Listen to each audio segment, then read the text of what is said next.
Assalamualaikum warahmatullahi wabarakatuh. Waalaikumsalam warahmatullahi wabarakatuh. Selamat datang Sobat PSDK di podcast kita kali ini, yakni Pusat Studi Demokrasi dan Kebijakan Publik, yang di sini kita akan membahas tentang Pilkada Lamongan 2024. Sebenarnya apa sih PSDK itu? Sebelumnya kita harus kenalin dulu nih ke Sobat PSDK, bahwasanya PSDK ini merupakan lembaga yang berpengalaman dalam kerja riset, pengabdian masyarakat dan juga advokasi terkait isu politik dan juga pemerintahan. Sebenarnya PSDK ini sudah ada sejak tahun 2009, yang mana di bawah naungan Fakultas Ilmu Sosial dan Ilmu Politik di Universitas Islam Darul Ulum Lamongan.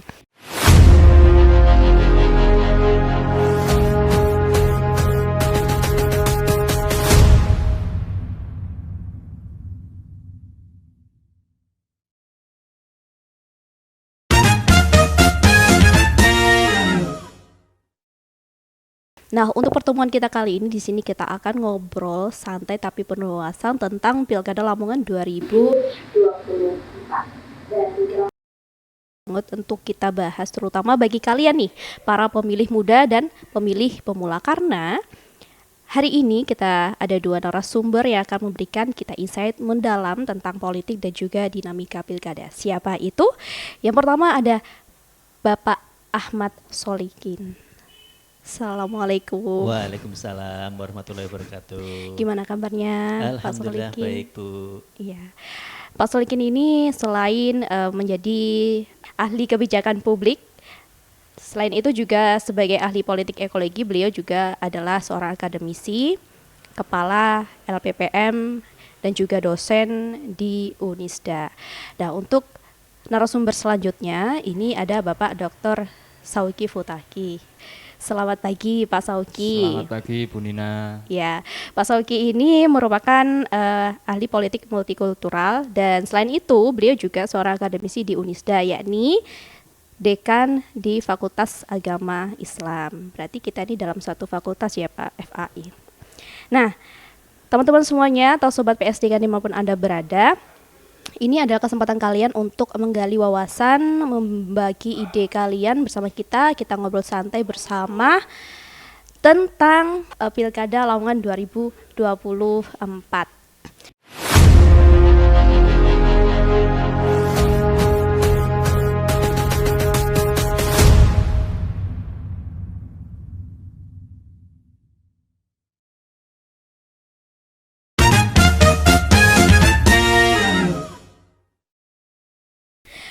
Pilkada Lamongan 2024. Nah, sebenarnya ada nggak sih hal menarik yang harus kita bahas, yang harus kita bagi ke para Sobat PSDK semuanya tentang hal yang menarik yang ada di dalam Pilkada Lamongan 2024 ini? Apakah ada dinamika politik yang mengembang di sini, atau mungkin ada peran agama, atau dalam hal lain ada perilaku dari pemilih tersendiri yang memang mencolok di dalam Pilkada Lamongan 2024 ini? Mungkin saya penasaran dengan pendapat dari Pak Solikin terlebih dahulu. Oke, terima kasih. Kalau ditanya mengapa Pilkada Lamongan itu menarik, ada dua sisi atau ada dua perspektif yang bisa kita lihat dalam melihat Pilkada Lamongan. Yang pertama dari sisi peserta pemilunya. Peserta pemilu itu di sini adalah para kandidat. Ada dua kandidat yang saling berhadapan head to head gitu misalnya. Ada dua calon. Kalau pilkada itu diikuti oleh tiga calon, tiga pasangan, itu cenderung flat, cenderung kurang menarik kayak gitu. Misalnya karena apa? Karena dua kekuatan ini tidak akan tersimpul dalam dua kubu kayak gitu. Kalau saat ini misalnya kita melihat pilkada di Lamongan dengan hanya ada dua pasangan calon, itu membuat menarik. Kenapa? Karena akan terjadi persaingan adu gagasan yang sangat sengit tuh antara yang satu dan antara yang dua kayak gitu.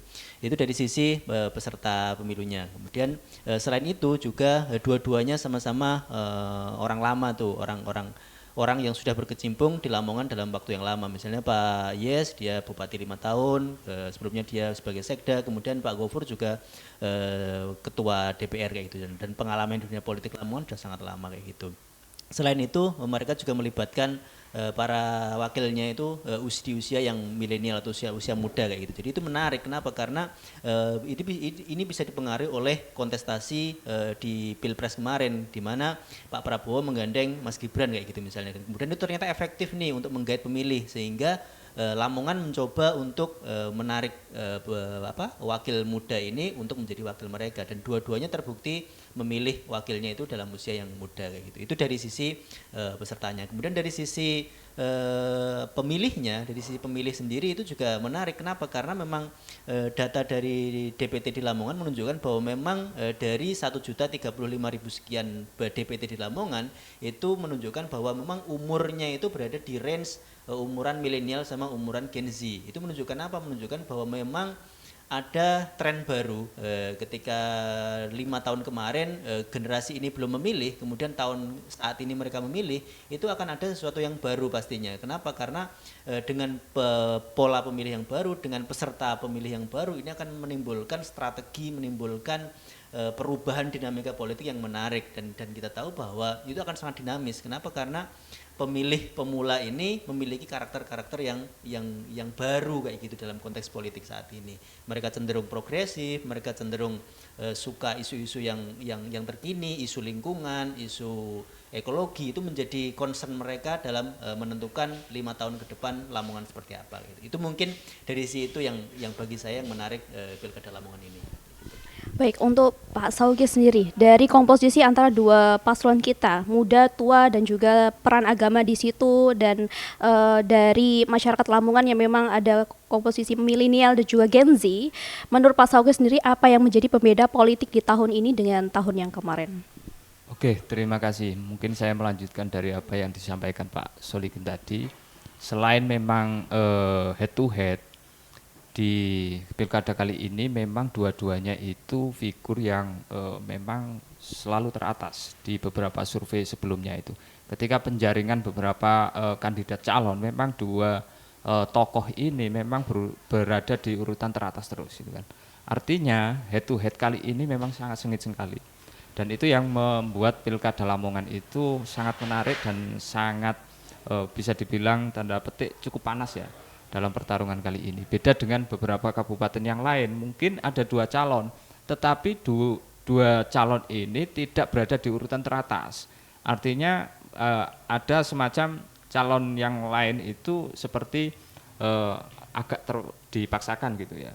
Tapi kalau di Lamongan memang dua-duanya ini berada di urutan teratas, dan wakilnya itu juga cukup representatif mewakili Gen Z dan Gen milenial. Lalu kemudian dari sisi pemilih ini kan, kultur masyarakat Lamongan ini kan juga tidak bisa dipungkiri bahwa religiusitas di Lamongan ini kan juga cukup tinggi ya. Jadi sehingga peserta pemilu juga berkomunikasi atau membuat strategi bahwa kita perlu menjalin komunikasi dengan beberapa tokoh agama. Dan itu terbukti dengan beberapa kunjungan yang dilakukan oleh dua paslon ini. Paling tidak mereka menyasar ke beberapa tokoh agama, di samping juga tokoh masyarakat, komunitas-komunitas nelayan, komunitas petani. Tetapi saya lihat meraih dukungan dari kalangan tokoh agama itu ternyata masih sangat penting di Lamongan. Saya kira itu dari saya. Jadi artinya masyarakat Lamongan ini sudah diberikan 2 faktor pendukung untuk memilih. Artinya ada faktor secara emosional, jadi mereka bisa melihat dari faktor kultural dan juga agama, dan mereka juga diberikan pilihan pendukung dalam pemikiran secara rasional. Artinya melihat track record dan juga program-program yang diberikan oleh kedua paslon ini, gitu kan ya. Nah, menurut Pak Soliki sendiri, apakah itu di tahun ini, apakah 2 faktor itu yang menjadi pengaruh secara dominan oleh masyarakat kita, atau mungkin ada faktor yang lain menjadi penentu bahwasanya ya udahlah aku memilih karena dia track recordnya bagus selama kepemimpinan, atau mungkin karena dia ada di golonganku nih dalam hal peran agama? Kalau saya melihatnya dari hasil survei kita ya, hasil survei kita itu menunjukkan bahwa memang kalau kita lihat pemilih di Lamongan itu kecenderungannya mereka itu terbagi dalam 2. Yang pertama itu mereka ada pemilih rasional, mungkin karena ketika pemilih rasional ini didominasi oleh Gen Z dan Gen milenial, itu menunjukkan bahwa karena memang mereka tuh lebih fokus, lebih merasakan apa sih yang akan mereka rasakan selama 5 tahun ke depan, itu isu-isu apa yang mereka inginkan kayak gitu. Jadi mereka tuh fokus pada tawaran apa sih yang akan diberikan oleh si calon bupati ini selama 5 tahun ke depan nanti kayak gitu. Mungkin ketika gen milenial sama gen Z ini ketika ditanya mereka akan menjawab bahwa ya kita nggak akan terpengaruh dengan kamu dari golongan apa, kamu dari agama apa, kamu dari suku apa, kamu dari ras apa, itu nggak akan berpengaruh pada mereka. Yang penting kamu bisa nggak memberikan jaminan bahwa kami selama 5 tahun ke depan nanti ketika Anda memimpin, Anda memberikan jaminan bahwa pekerjaan di Lamongan akan mudah, isu-isu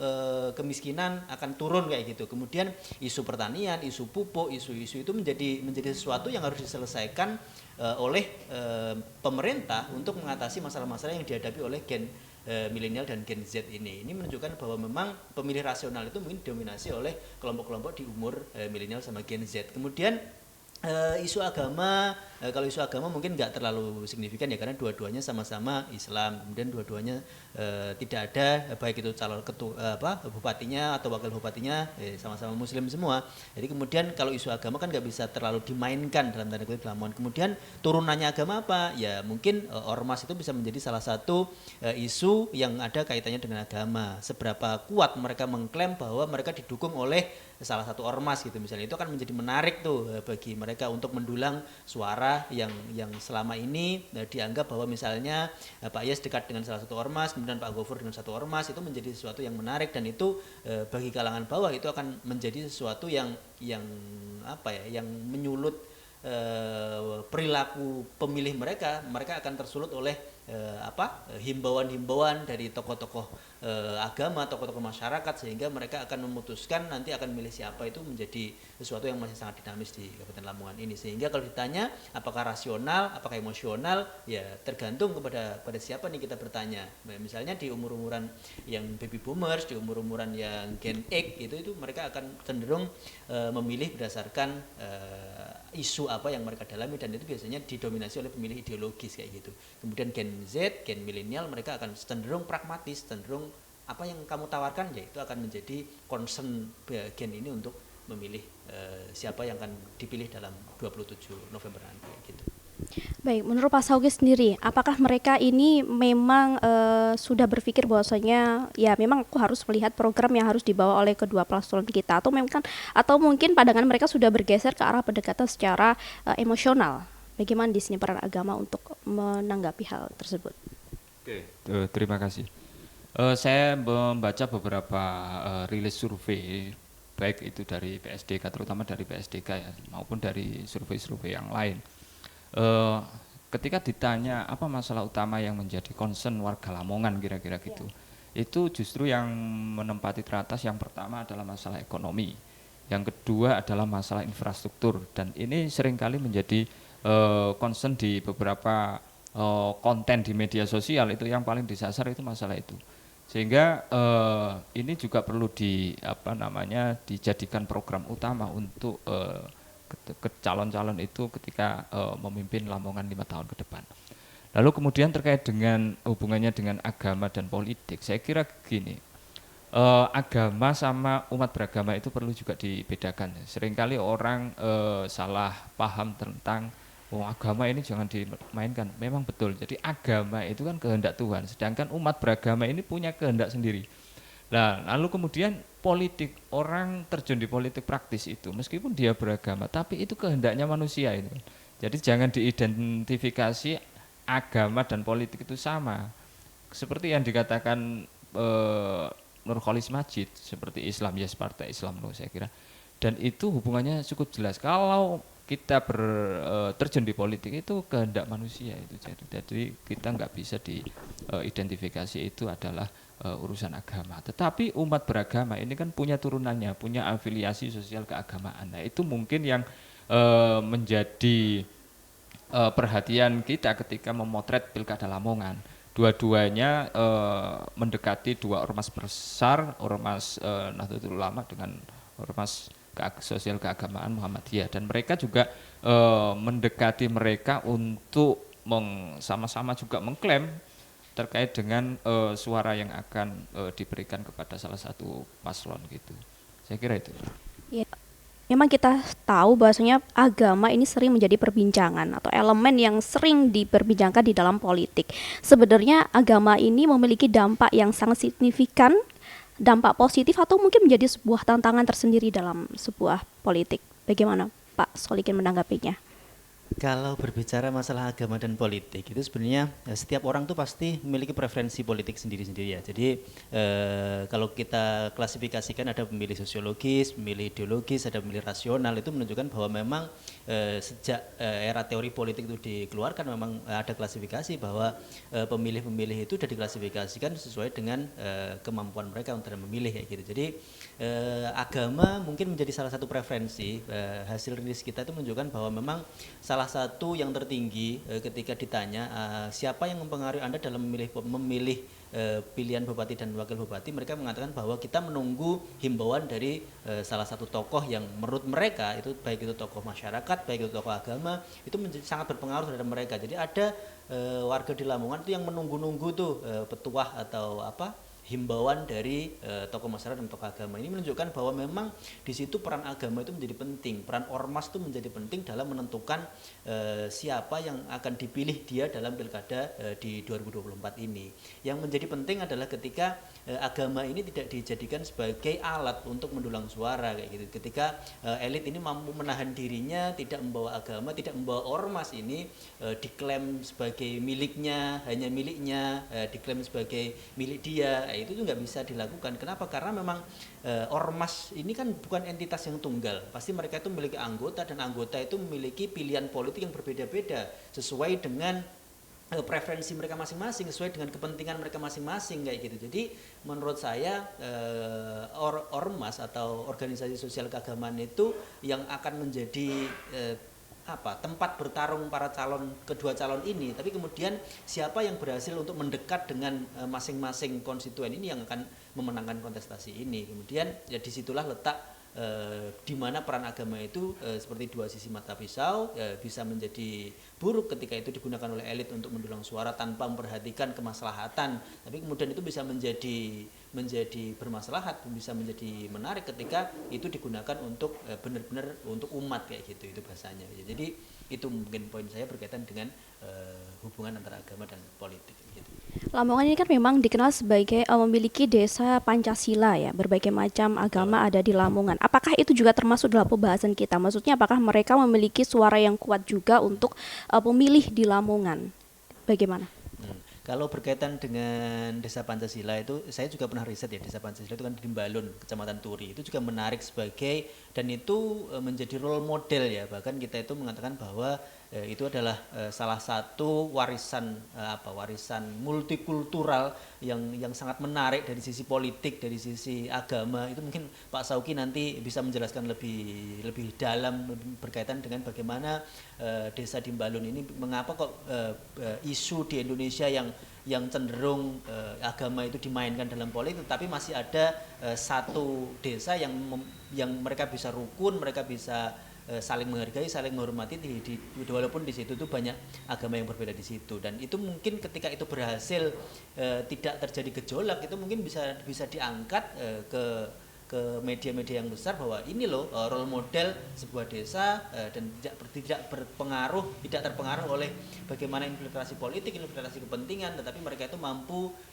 mempertahankan budaya yang mereka miliki di tengah keberagaman, tapi mereka masih bisa saling menghargai, saling menghormati, dan mereka masih bisa melakukan suksesi dengan baik gitu. Oke, baik, menurut Pak Sauki sendiri, apakah peran agama di dalam politik ini memang menguntungkan bagi mereka atau malah merugikan bagi mereka? Oke, saya kira tadi kalau kembali kita agama itu sebagai sumber untuk kita berperilaku di dalam kehidupan. Saya kira agama itu menjadi inspirasi, menjadi sumber nilai yang cukup penting. Bukan hanya masalah politik, masalah yang lain juga begitu. Tetapi untuk urusan politik ini, saya kira agama itu memberikan guidance, memberikan bagaimana cara berpolitik secara berkeadaban, bagaimana cara berpolitik secara fair, bagaimana cara berpolitik secara bermartabat. Dan itu saya kira guidance di dalam agama itu cukup jelas ya. Nah, mudah-mudahan agama yang sebagai umat beragama kita juga bisa mendinginkan suasana panas yang terjadi di Kabupaten Lamongan ini. Jadi meskipun kontestasi politik itu berjalan cukup tegang, tetapi kita juga harus menghargai setiap insan itu punya kebebasan di dalam memilih. Dan ini juga berkaitan dengan isu-isu multikultural. Jadi isu-isu multikultural itu tidak hanya persoalan agama sebenarnya, tetapi juga urusan kultural yang lain. Bahkan termasuk juga setiap orang, setiap individu itu punya cara pandang, punya cara berpikir yang berbeda. Bahkan bakat minatnya juga berbeda, dan itu harus kita hargai sebagai sebuah keragaman.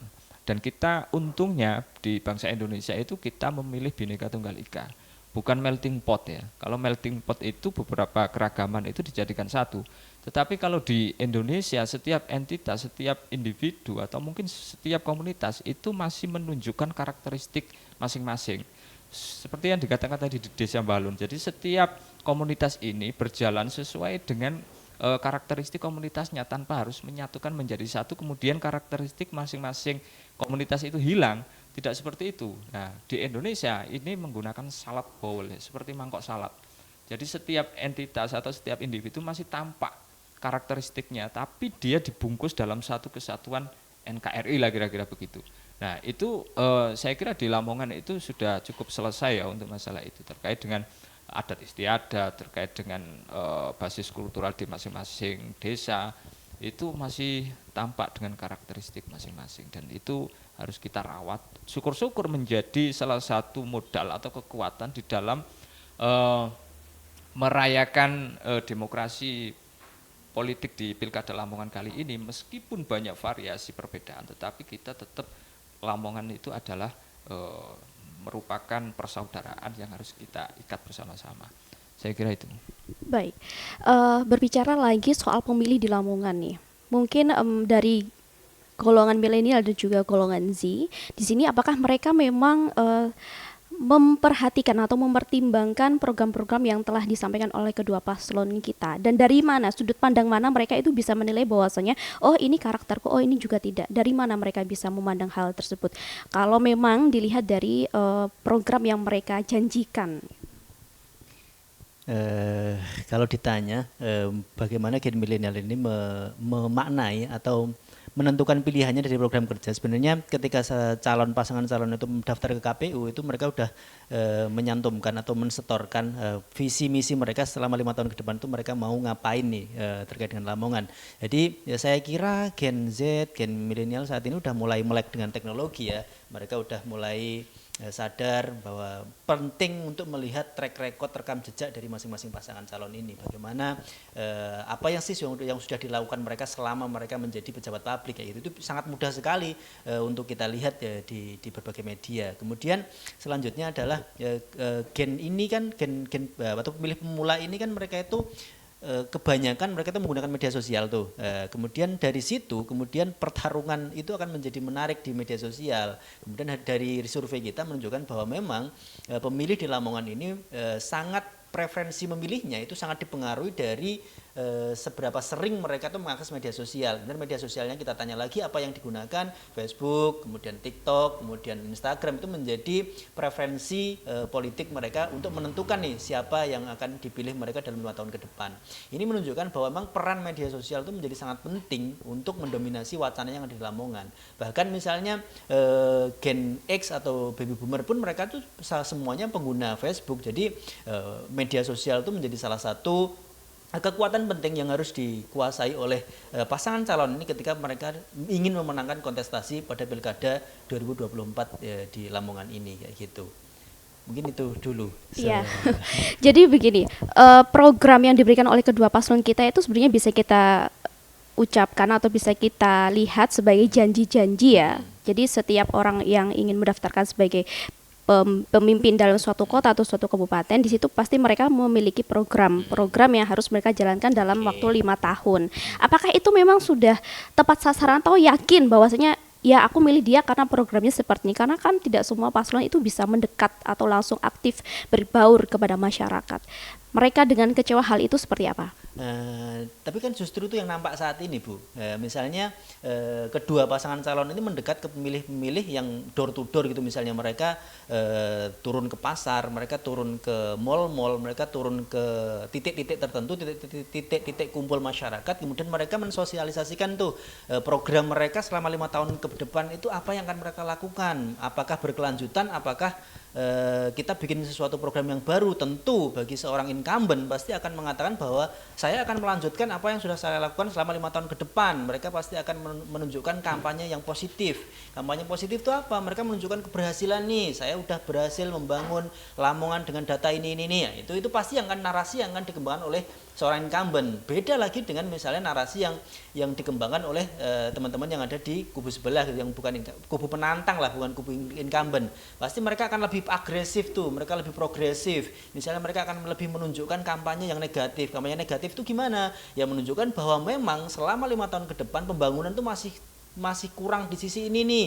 Data menunjukkan bahwa dari sekian pembangunan masih ada celah-celah yang belum diselesaikan. Ya, kemudian ketika si penantang ini mampu untuk membuat narasi, membuat sesuatu kebijakan yang sangat menarik dan itu rasional, saya kira itu akan menjadi menarik tuh bagi gen milenial dan gen Z ini, bahwa oh ternyata mereka memiliki tawaran baru nih. Nah, kayak itu yang akan menjadi penentu apakah program-program yang akan dijalankan berkelanjutan atau kemudian ada tawaran program baru yang lebih menarik. Disitulah letak kita masyarakat itu perlu dididik tuh, perlu dicerdaskan bahwa ternyata seberapa rasional janji-janji yang ditawarkan oleh si para calon ini, yaitu ya masyarakat lagi yang akan memilih seberapa pandai, seberapa rasional mereka dalam menilai apakah janji-janji ini mampu direalisasikan atau janji-janji ini yang akan hanya menjadi janji-janji palsu kayak gitu. Itu nanti masyarakat yang akan menentukan. Tapi pesan-pesan dari kedua pasangan calon ini saya kira sudah tersampaikan melalui door to door, melalui kampanye di titik-titik tertentu, melalui media sosial seperti yang saya jelaskan tadi, ya, media TikTok, media Instagram, media Facebook itu menjadi salah satu media, YouTube itu menjadi salah satu media bagi mereka untuk menyampaikan program. Debat itu juga menjadi salah satu salah satu kriteria bagi kita sebagai pemilih untuk menentukan seberapa layak tuh si calon-calon ini menyampaikan gagasannya di publik kayak gitu. Baik, menurut Pak Sauge sendiri, janji program yang dimiliki oleh kedua paslon kita apakah memang benar-benar menjawab dari keluh kesah masyarakat atau memang hanya sekedar janji-janji palsu yang harus kita siapkan untuk menarik mereka biar bisa memilih ke salah satu paslon? Oke. Saya kira setiap calon ini saya kira perlu terjun langsung ke masyarakat untuk belanja masalah. Jadi seringkali juga paslon itu menjawab ketika ditanya oleh publik, itu jawabannya masih abstrak. Padahal masyarakat itu perlu jawaban yang konkret, perlu solusi yang real. Dan solusi yang real untuk tingkat kabupaten itu saya kira mudah sekali untuk belanja masalahnya. Kita bisa ke komunitas petani, kita bisa ke komunitas nelayan, kita bisa ke komunitas agama, kita bisa komunitas budaya dan lain sebagainya. Artinya itu jaraknya masih sangat terjangkau.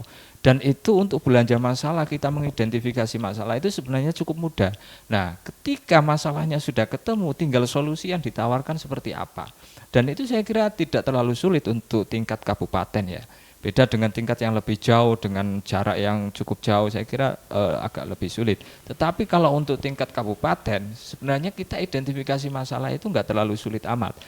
Tinggal bagaimana tawaran program yang paling tepat sasaran, yang paling tepat menjawab kebutuhan real di masyarakat. Dan kita identifikasi, kita inventarisir masalah yang mana yang paling prioritas misalkan. Yang paling prioritas dibutuhkan masyarakat apa. Dan itu kalau programnya cukup bisa dijawab secara konkret, real, dan masuk akal, saya kira itu bisa diterima oleh masyarakat. Dan juga tantangan bagi incumbent, karena dia 5 tahun sebelumnya kan sudah menjalankan roda pemerintahan ini. Apakah setiap programnya atau setiap kebijakan-kebijakannya cukup menguntungkan masyarakat atau tidak? Dan ini masyarakat juga bisa menilai dengan beberapa kritik yang muncul. Artinya itu juga bisa menjadi tantangan bagi incumbent untuk menjawab kritik-kritik masyarakat yang dilontarkan, baik itu pendukung 01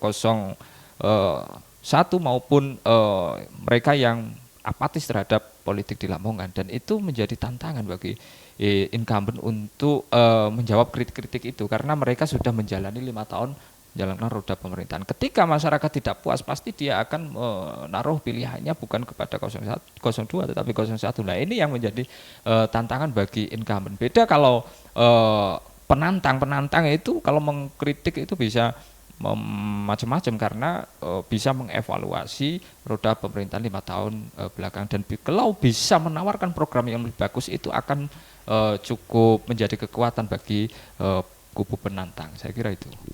Jika belanja masalah sudah dilalui dan juga solusi juga mereka sudah didiskusikan dan juga mantap untuk menyelesaikan suatu masalah yang ada di Lamongan. Artinya ketika mereka melakukan debat pemilu harus dong nggak bawa teks kayak gitu. Kalau menurut saya orang yang ketika debat bawa teks artinya dia tuh belum siap gitu, belum sepenuhnya mereka itu tepat sasaran, nyata, terjun langsung ke masyarakat dan mendengar keluh kesah dari masyarakat. Menurut Pak Solikin gimana? Harus nggak sih kita tuh bawa teks ketika debat? Kalau memang mereka udah siap ya nggak usah lah, kita langsung jawab aja sesuai dengan diskusi kita sebelumnya sama kedua paslon.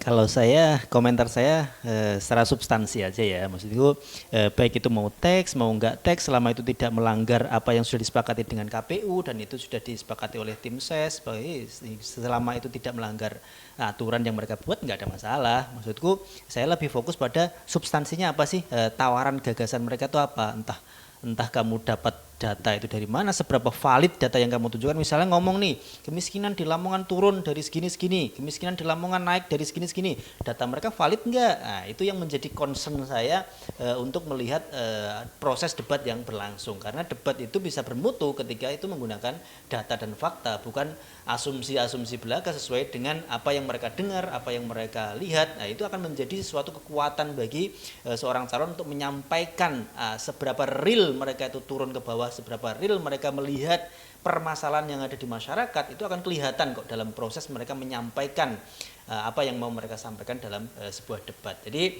saya nggak mau komentar terlalu jauh berkaitan dengan apakah menggunakan tag itu menunjukkan bahwa kapasitas dia itu lebih bagus atau lebih buruk. Dan saya kira selama tidak melanggar aturan yang ada, ya go on, tidak ada masalah. Yang penting substansinya tersampaikan kepada para pemilih ya gitu.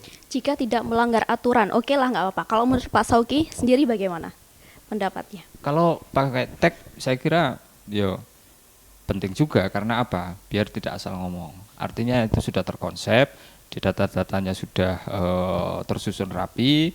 Kalau asal ngomong misalkan namanya kapasitas orang itu kan terbatas, memori orang itu kan terbatas. Tetapi kalau kita sudah tersusun secara rapi, ada beberapa data yang sudah disistematisasi, saya kira itu cukup membantu.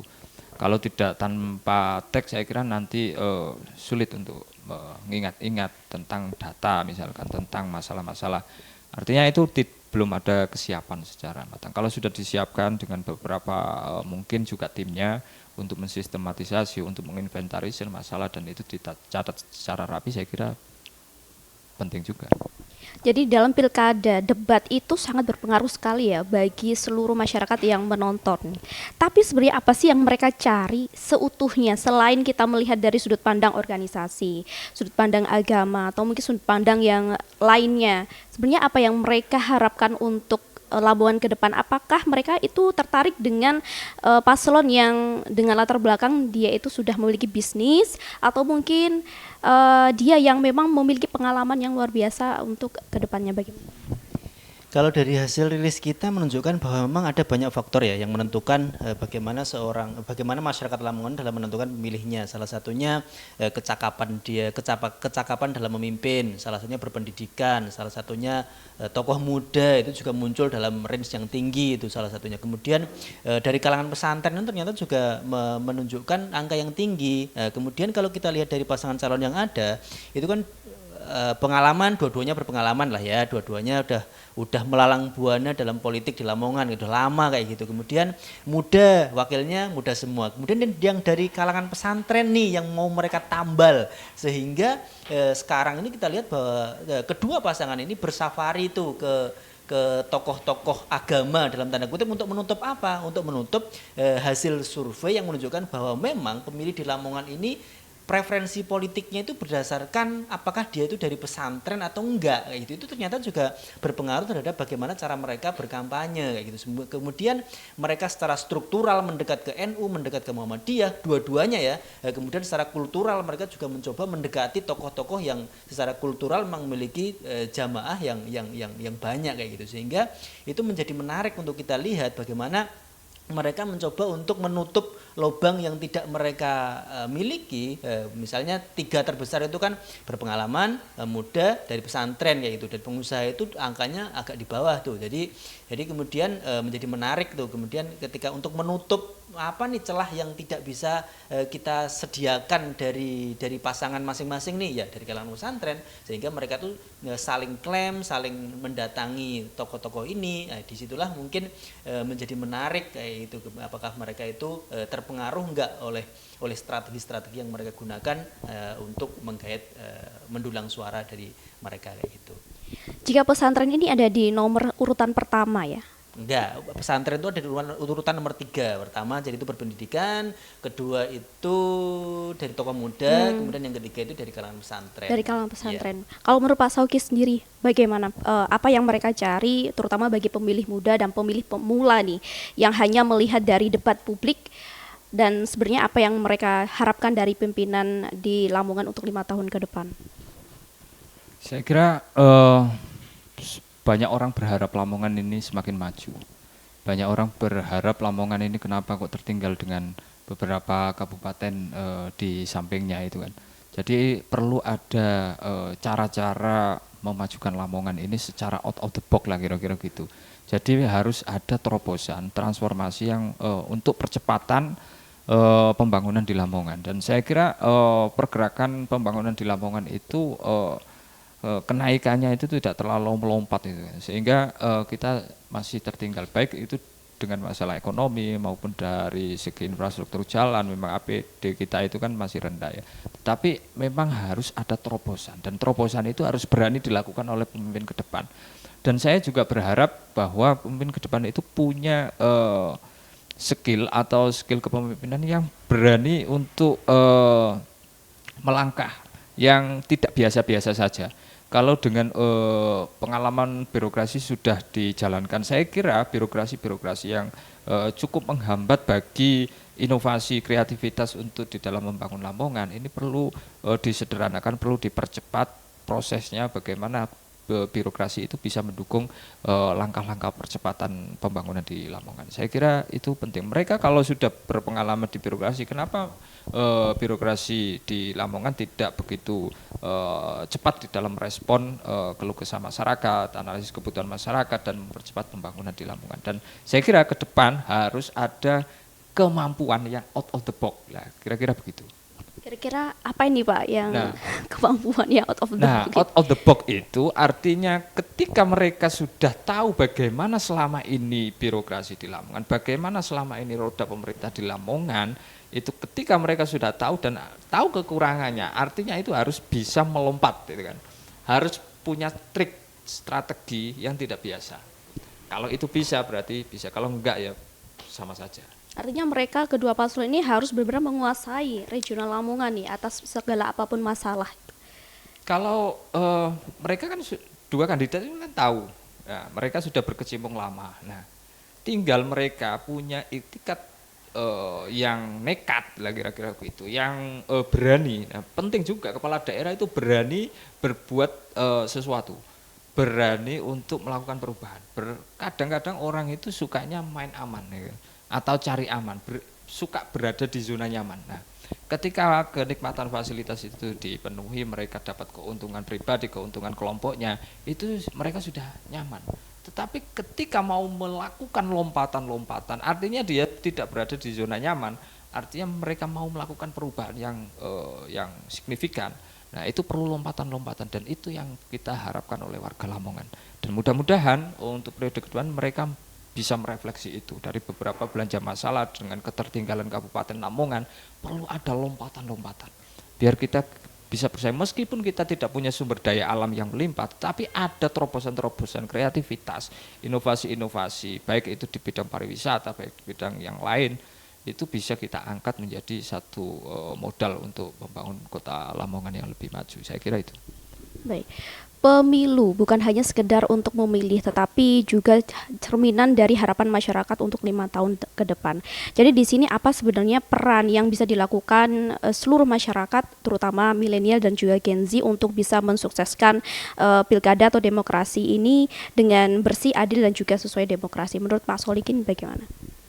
Kalau yang dilakukan oleh masyarakat sebenarnya ya dengan menjadi pemilih yang cerdas ya. Jadi literasi politik itu penting bagi masyarakat agar mereka tidak mudah sekali dimakan hoak. Itu penting ya menurut saya.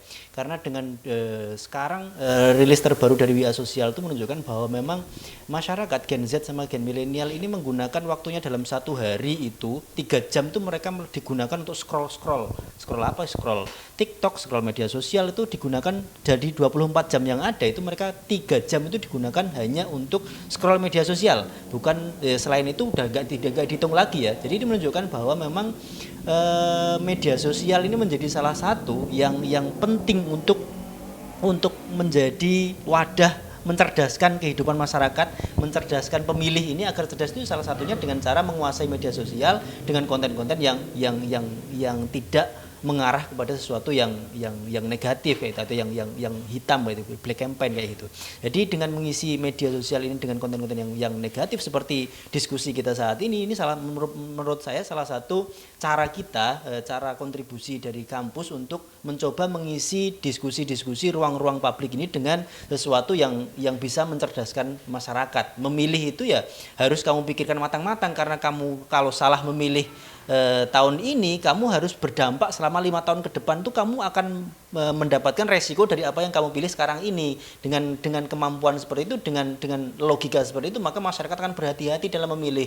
Misalnya mereka akan berhati-hati dalam memilih politik uang, dalam menerima politik uang. Mereka akan berhati-hati dalam menjatuhkan pilihan selama 5 tahun ke depan, karena mereka tahu resiko yang akan ditanggung selama 5 tahun ke depan itu ketika mereka menentukannya di hari ini kayak gitu.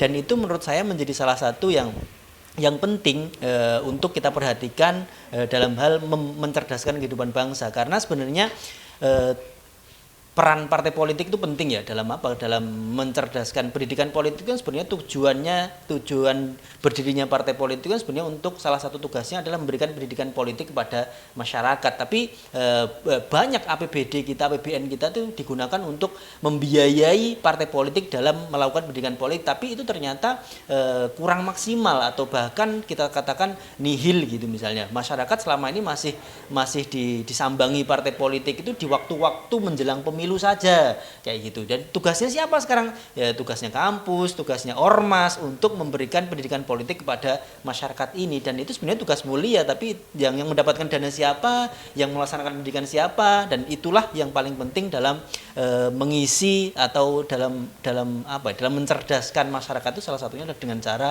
memberikan pendidikan politik kepada mereka dengan yang baik itu seperti apa, cara memilih yang baik itu seperti apa, bukan karena ininya, bukan karena itu, tapi karena memang mereka ingin melihat Lamongan ini selama 5 tahun ke depan dipimpin oleh seseorang yang tepat kayak gitu. Menurut Pak Sauki sendiri bagaimana tips atau saran bagi pemilih muda dan pemilih pemula untuk mensukseskan demokrasi di tahun ini?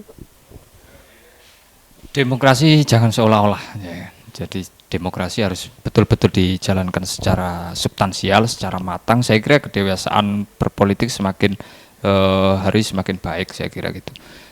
Meskipun politik uang selalu kita ingin hindari sebenarnya. Kenapa selalu politik amunisi itu pasti menjadi pertimbangan. Itu yang saya sebenarnya cukup miris sebagai kalangan akademisi. Masa harkat martabat itu harus dibayar dengan uang 50.000, 100.000 hanya sehari, kemudian kita rugi 5 tahun.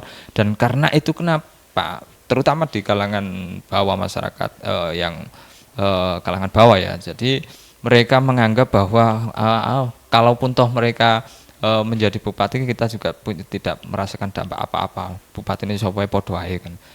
Yang penting saiki ono duit tegan. Nah itu saya kira itu ungkapan-ungkapan yang sangat pesimis sekali dari masyarakat kita. Ungkapan-ungkapan yang seperti kekecewaan terhadap realitas politik kita, dan itu kita selalu ingin mengedukasi, menekan angka money politik yang semakin hari semakin tinggi kita tekan terus biar semakin sedikit, itu rasanya berat sekali.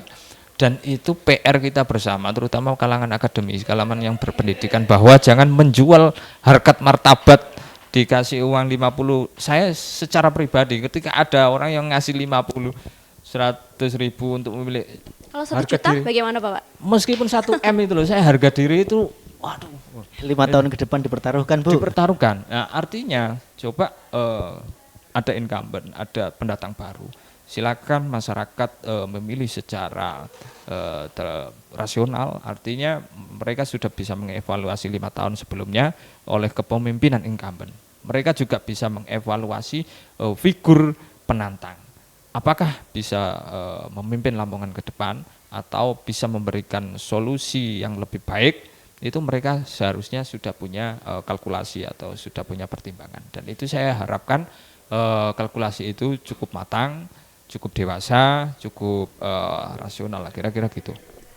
Jadi sebenarnya tidak menutup kemungkinan bahwasanya masyarakat kita tuh memang masih banyak yang berpikiran seperti itu ya. Sebenarnya apa sih yang menjadi dasar mereka itu ya, bahwasanya ya nggak apa-apa lah aku terima, yang penting saat ini aku dapat apa yang mereka berikan, tapi tidak melihat prospek panjang dari 5 tahun ke depan. Sebenarnya menurut Pak Solikit sebagai pengamat politik dari perilaku masyarakat ya, bagaimana, apa yang menjadi dasar mereka memiliki pemikiran seperti itu? Oke, jadi saya sangat tertarik ya dengan isu politik uang. Jadi menurut saya politik uang itu selamanya akan ada ketika tidak ada mekanisme bagi masyarakat untuk mengadili atau dalam tanda kutip menagih janji dalam bentuk yang konkret kayak gitu. Selama ini kan setelah mereka terpilih, ya udah linkage itu terputus antara si yang terpilih ini dengan para pemilih ini, sehingga ketika itu berulang-ulang, baik itu di pilkada, baik itu di pilpres, baik itu di pileg, itulah yang membuat masyarakat itu sekarang akhirnya jadi pesimis nih. Ya udahlah, daripada 5 tahun kita nggak dapat apa-apa, sekarang kita terima aja sih, kayak gitu kan, kayak gitu jadinya. Jadi ya pola pikir seperti ini itu seharusnya juga ada peran dari pemerintah juga yang harus membuat regulasi, dan sampai saat ini belum ada regulasi yang membuat kita sebagai masyarakat itu bisa menagih janji, atau bahkan justru kita bisa menurunkan dia nih ketika dia tidak sesuai dengan apa yang dia janjikan. Misalnya evaluasi 1 tahun. Kalau kita di Amerika itu kita mengenal yang namanya pemilu antar waktu. Jadi itu kita bisa mengevaluasi selama 1 tahun tuh kamu ngapain tuh, kamu sudah sesuai dengan apa yang kamu janjikan enggak. Nah, ketika ada mekanisme seperti itu, menurut saya menarik tuh. Menjadi politik uang ini akan menjadi orang tuh akhirnya, oh kita bisa menagihnya loh, kita bisa membuat dia tidak terpilih, kita bisa membuat dia bertanggung jawab tuh atas apa yang dilakukan selama setahun. Ketika mekanisme ini tidak disediakan, saya kira ya masyarakat kita akan cenderung menerima itu kayak gitu. Bahkan misalnya kalau seandainya tidak ada politik uang tuh, mungkin tingkat partisipasi politik kita akan rendah loh. Jadi sebenarnya KPU itu terbantu dengan adanya money politik ini. Orang berbondong-bondong, walaupun agak dakjok ya, tapi menurut saya ini menjadi salah satu tanggung jawab besar bagi kita semua. Ketika kita ingin menghilangkan money politik, ya harus ada mekanisme yang settle dong. Mekanisme yang benar-benar kita itu bisa mengevaluasi kinerja mereka, mengevaluasi apa yang telah mereka lakukan, mengevaluasi janji-janji mereka. Selama tidak ada mekanisme itu, ya kita akan cenderung, apalagi yang misalnya di masyarakat pada pedesaan ya, boro-boro mereka kenal dengan siapa ininya, bahkan mereka aja nggak kenal nih siapa calon sekarang, siapa wakilnya, siapa ininya. Itu banyak loh yang nggak kenal dengan mereka. Itu menjadi PR besar bagi kita semua.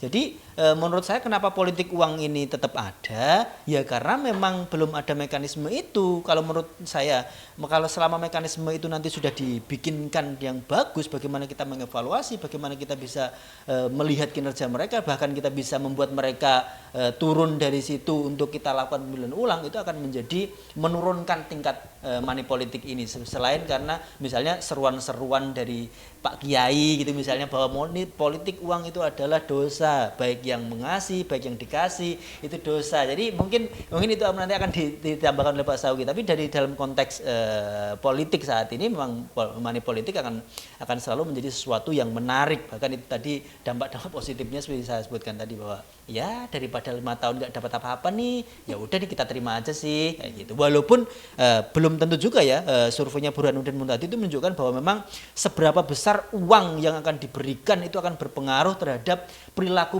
memilih mereka nanti di kotak suara. Itu juga masih ada bias. Jadi mereka itu cenderung tak terima nih uangnya seberapapun, tapi saya sudah punya pilihan nih. Nah itu juga menjadi PR bagi para kandidat dan juga bagi kita semua untuk agar masyarakat ini tidak menggadaikan 5 tahun ke depan itu hanya dari segi uang gitu. Belum tentu ya di organisasi itu, apalagi organisasi dia dari golongan mana harus mengikuti pilihan dari pemimpinnya, sama halnya dengan politik uang kan. Betul. Ya. Kita belum tentu juga ketika dikasih uang harus memilih yang sesuai dengan yang kita kasih. Nggak ada keharusan. Tidak ada keharusan, jadi ya terserah Betul. gue Iya, dong mau pilih terserah, apa. mau Kamu pilih mau ngasih aku 1M, 2M, Iya, aku betul. terima aja, tapi ya Betul. belum tentu itu pilihanku Iya. sesuai dengan apa yang kamu Betul. kasih gitu. Jadi Itu yang terjadi. Apalagi jangan gen milenial, mengembang- kayaknya sia-sia deh buang-buang uang ke gen milenial sama gen Z itu, karena mereka udah cenderung rasional. Kamu kasih aku pun berapa, kalau kamu tidak bisa menunjukkan program kerja yang benar-benar menjamin bahwa saya 5 tahun ke depan itu saya dapat lapangan kerja yang enak, saya dapat menyelesaikan permasalahan pertanian yang selama ini dikeluhkan, bukan hanya masyarakat Lamongan ya, Bojonegoro, Tuban itu semuanya mengeluhkan yang namanya petani itu kalau waktunya jual padi itu murah, waktunya beli pupuk susah, mahal pula. Nah, selama itu tidak bisa diselesaikan oleh kedua pasangan calon ini, saya kira gen ini akan tetap gen milenial, apalagi milih pemula, milih muda ini akan mereka cenderung realistis, pragmatis ya gitu. Menurut Pak Saugi sendiri, apakah ada kemungkinan besar untuk menghapus yang namanya money politik? Siap. Apakah ada kemungkinan besar untuk menghapus itu? Kita selalu optimis, ya. Artinya kita Suka nih tidak saya. menyerah dengan keadaan. Artinya edukasi tetap kita jalankan karena untuk menjaga kesucian itu penting juga. Meskipun sekarang itu fatwa-fatwa atau mungkin juga ceramah-ceramah itu sudah bergeser. Gitu. Dulu haram, sekarang itu enggak. Terima dua-duanya, pilih sesuai hati nurani. Nah, itu sudah bergeser. Artinya cara standar kita mengukur atau indikator kita mengatakan ini boleh atau tidak itu sudah bergeser ternyata. Dan itu karena begitu sulitnya menghapus itu. Nah, apakah kita harus berhenti di situ dengan kenyataan realitas politik seperti itu? Bahkan saya sendiri ini dua-duanya datang dan saya menolak itu pun mereka gak apa-apa, gak dicoblos, gak apa-apa. Tapi paling penting saat ini dengan realitas yang seperti itu, sisakan kemerdekaan Anda di bilik suara. Kemerdekaan itu penting. Setiap orang punya hak, ya kan, punya hak memilih, dan hak yang Anda gunakan di bilik suara, sisakan kemerdekaan Anda di dalam menentukan pilihan, dan itu penting saya kira. Jadi Pak Solke menyampaikan bahwasanya ya kita harus ngikutin pendapat kiai, ceramah kiai yang mengajak ke salah satu paslon. Berarti di sini artinya agama dipermainkan dong Pak? Itu bukan agama dipermainkan. Jadi mereka kan sebagai tokoh agama, sebagai umat. Makanya saya itu mau membedakan, tolong dibedakan antara agama dengan umat beragama. Jadi itu tidak ada nilai agamanya sama sekali. Artinya itu perilaku umat beragama, bukan agama itu kehendak Tuhan. Agama itu suci, agama itu mengandung nilai-nilai kebenaran. Nah, sedangkan umat beragama ini bisa beragam, bahkan saya sama istri saya bisa beda itu kan, dalam pilihan kan. Nah itu tidak bisa dikaitkan antara agama dengan perilaku umat beragama yang justru berbeda dengan substansi agama. Nah itu yang perlu dibedakan, saya kira itu. Berarti artinya boleh dong ketika kita sedikit memasukkan kampanye di dalam forum keagamaan ya. Apakah itu sebenarnya boleh gitu? Ya udah nggak apa-apa gitu. Yang penting tidak melanggar kode etik atau dan sebagainya. Saya kira ini realitas di lapangan saya lihat ya. Jadi dua-duanya masuk ke ormas itu, masuk ke forum keagamaan seperti itu. Artinya itu kan mereka mengharapkan simpati dari ormas tersebut, mengharapkan simpati dari jamaah yang mengikuti. Saya kira itu sah-sah saja menarik simpati. Tetapi ya, jangan artikan sebagai mereka justru merusak agama itu sendiri, bukan itu. Tetapi kita perlu juga mempromosikan, itu penting. Bolehlah mengajak ke komunitas itu mempromosikan dirinya, tetapi yang paling tidak saya suka itu sebenarnya menghantam orang lain, membenci orang lain, memusuhi orang lain dengan cara-cara yang tidak benar. Kalau mengendorse, mempromosikan dengan itu adalah bagian dari strategi politik ya. Dan itu saya kira menurut saya masih sah-sah saja, saya kira itu. Sedikit Bisa menambahkan menambah, boleh? Silakan. Jadi kalau menurut saya boleh nggak? Boleh. Kenapa? Ya karena memang pilkada ini kan membuka peluang bagi semuanya untuk mengagregasi kepentingan, membangun linkage, membangun jaringan, membangun jembatan antara kita yang sebagai masyarakat ini dan kemudian dengan pemimpin kita, dengan calon pemimpin kita. Ya, ketika kita udah bisa membangun linkage ini, membangun jaringan ini, inilah yang harus kita rawat. Jangan jadi lawan jaringan yang bodoh kayak gitu. Jadi ketika mereka ketika jaringan ini udah terbentuk, ya udah. Berarti jaringan ini harus kalian rawat, harus kalian gunakan. Kalau dia salah, ya katakan salah. Kalau dia baik, ya katakan baik kayak gitu. Itu yang menurut saya yang penting untuk kita kemukakan, baik itu bungkusnya itu misalnya ormas, baik itu bungkusnya kelompok sosial misalnya Karang Taruna kah, misalnya kelompok tani kah, kelompok nelayan kah, itu nggak apa-apa karena memang agregasi kepentingan itu memang harus terjalin ketika ada momentum pilkada kayak gitu. Jadi ya no pain no gain dong. Ketika kamu nggak berkampanye untuk saya, kamu nanti minta apa ya nggak akan aku kasih. Ini sangat sangat terlihat vulgar ya dalam politik kita saat ini. Kita lihat pada pembagian menteri kemarin, kalau kamu berkampanye untuk saya ya kamu tak kasih ini. Nah, itu udah sesuatu yang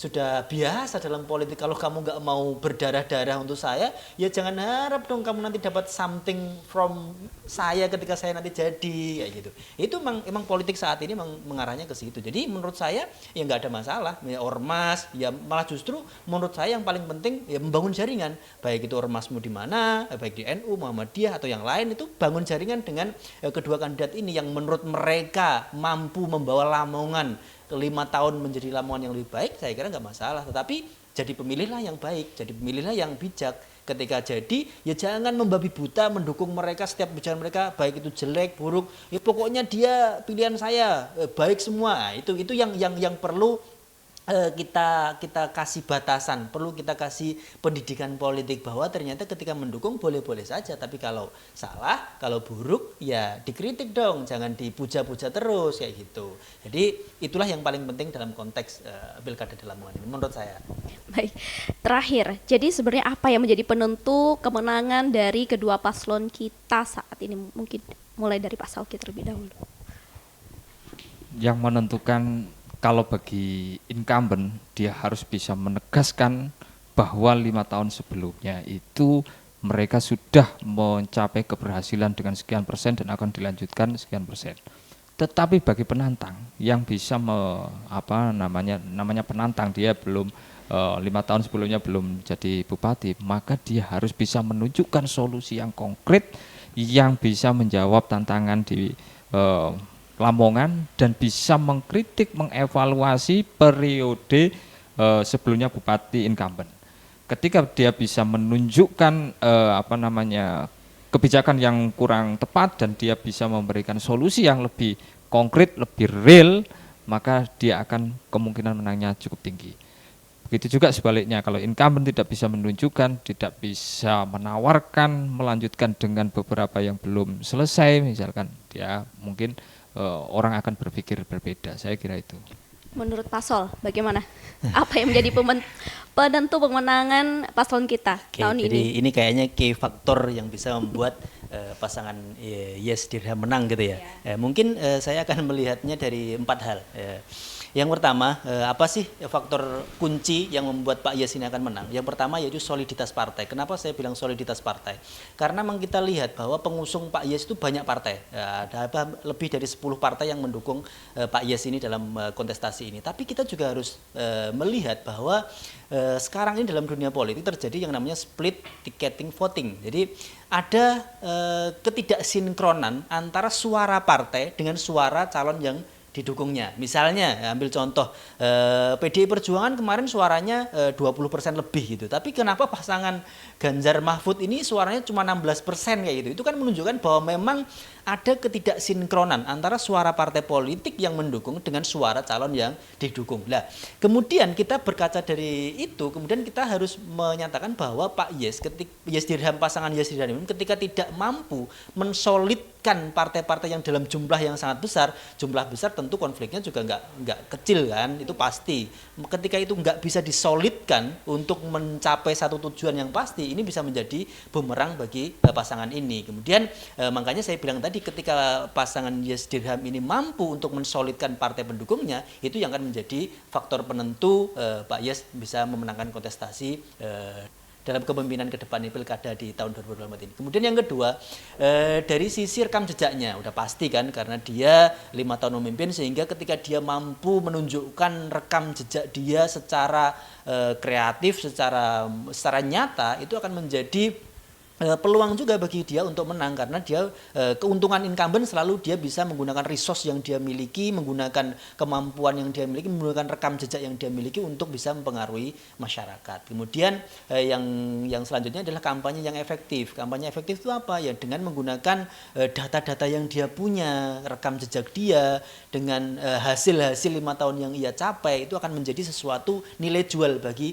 pasangan Yes Dirham ini. Kemudian yang terakhir adalah bagaimana cara dia untuk mendekatkan diri dengan organisasi sosial masyarakat yang ada di Kabupaten Lamongan. Misalnya Yes Dirham selama ini diasosiasikan dengan salah satu ormas Muhammadiyah gitu misalnya. Dia harus mendekat kepada kelompok-kelompok NU ini agar apa? Agar dapat suara, melebarkan suara kayak gitu. Kemudian sebaliknya nanti. Kemudian itu mungkin 4 hal itu yang bisa dilakukan menjadi faktor kunci kemenangan dari Yes Dirham. Kemudian dari sisi pasangan Bagus nih. Kalau dari sisi pasangan Bagus yang paling penting yang pertama adalah bagaimana dia bisa membuat partai pengusungnya itu menjadi kreatif. Jadi udah nggak ada kata lain lagi selain penantang yang bisa ditawarkan adalah selain kreativitas. Jadi dia itu melawan status quo yang udah ada selama 5 tahun itu udah kelihatan nih kerja-kerjanya. Kemudian bagaimana dia bisa menawarkan sesuatu yang baru, sesuatu yang bisa menarik perhatian para pemilih nih. Jadi ketiga partai pengusungnya ini harus mampu untuk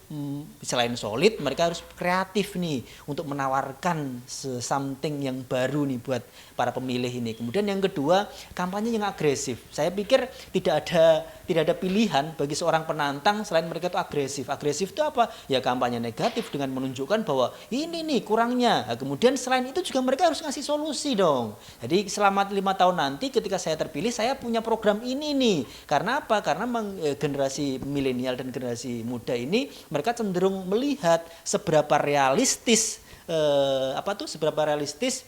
janji-janji yang kamu tawarkan selama 5 tahun ke depan. Semakin tidak realistis, maka semakin mereka tidak akan memilih pasangan tersebut. Kemudian terakhir ya sama, ketika misalnya mereka misalnya pasangan Bagus ini diasosiasikan dengan kelompok NU, mereka juga harus mendekat kepada kelompok Muhammadiyah dan kelompok-kelompok yang lain agar apa? Agar secara struktural mereka dapat dan secara kultural mereka juga mendapatkan dukungan dari kelompok ini. Mungkin itu ya menurut saya faktor kunci yang bisa dilakukan oleh baik itu incumbent, baik itu penantang dalam menentukan kontestasi pilkada di 2024 ini di Kabupaten Lamongan. Baik, luar biasa sekali ya pembahasan kita kali ini. Terakhir nih pesan dari Pak Sauki untuk masyarakat Lamongan di tanggal 27 November nanti. Apa yang Bapak Sauki bisa sampaikan ke mereka? Oke, kepada warga Lamongan yang nanti akan menentukan pilihannya di tanggal 27 November, jangan terkooptasi dengan janji politik uang. Gunakan kemerdekaan dirimu, martabatmu di bilik suara. Sisakan waktu itu untuk memantapkan pilihan sesuai dengan hati nurani. Merdekakan dirimu, bebaskan jiwamu untuk menentukan pilihan di tanggal 27.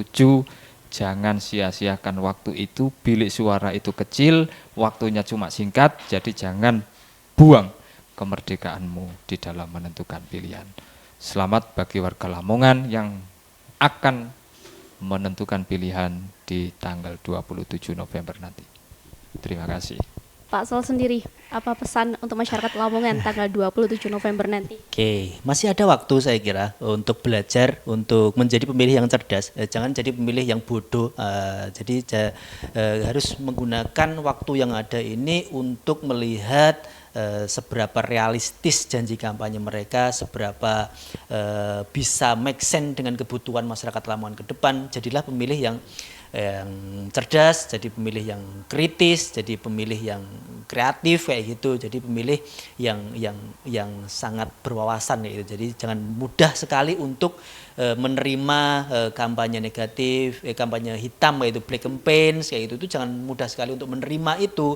Kemudian apalagi sekarang dengan dengan pola perilaku masyarakat sekarang, dalam jangka waktu 1 menit aja nih saya ngupload sesuatu di grup itu udah viral tuh Kabupaten Lamongan. Dengan hal-hal seperti itu saya kira menjadi pemilih cerdas itu menjadi salah satu hal yang harus dimiliki. Kemampuan digital seorang warga itu sangat penting untuk dimiliki oleh para pemilih kita di Kabupaten Lamongan. Jadi menurut saya ya momentum ini paling tepat untuk melihat, untuk mempertaruhkan lah bahasanya itu 5 tahun ke depan itu mau dibawa kemana. Karena ketika Anda sudah nyoblos, setelah itu ya tunggu 5 tahun lagi untuk bisa mengadili mereka, untuk bisa menagih mereka mau melakukan apapun. Jadi jangan pertaruhkan 5 tahunmu untuk 1 hari yang hanya misalnya 50.000 atau 100.000 itu. Mungkin itu ya.